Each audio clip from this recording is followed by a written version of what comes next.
Hey, church family. I've got a question for you, and my question is, how big is your God?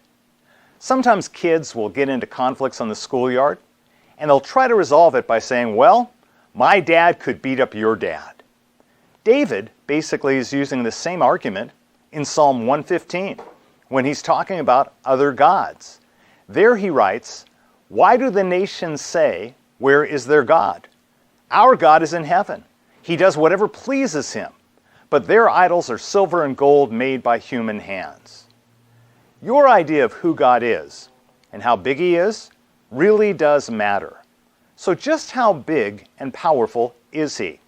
Well, to begin with, he's powerful enough to create everything in the universe, to keep it running, and still care about all the details of your life and mine. In Psalm 139, David reflects on the wonder of what God has done in creating each one of us. He says, you formed my inward parts. You covered me in my mother's womb. I will praise you, for I am fearfully and wonderfully made.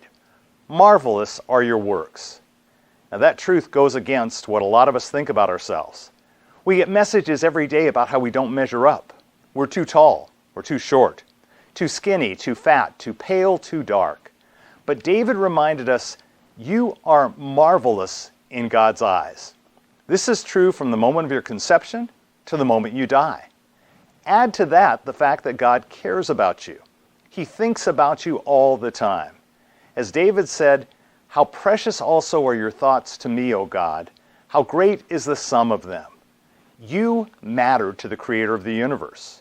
What does that mean for your everyday life? Well, first of all, it should produce in you a sense of importance. You're not an accident. You can wake up each morning and say, I'm God's crowning creation. There's a reason I exist. Next, it should fill you with faith. If God is that big, that powerful, and that concerned about you, you can trust him with every bit of your life, your problems, your future, your dreams. Finally, it should give you a sense of responsibility. Since God has a purpose for you, and since you can trust him with everything, then you should make sure you understand his will and his purpose for your life. Paul prayed for this very thing, that you may be filled with the knowledge of his will and all wisdom and spiritual understanding. So how big and powerful is your God? The truth is, he's big enough for all you'll ever need. Amen.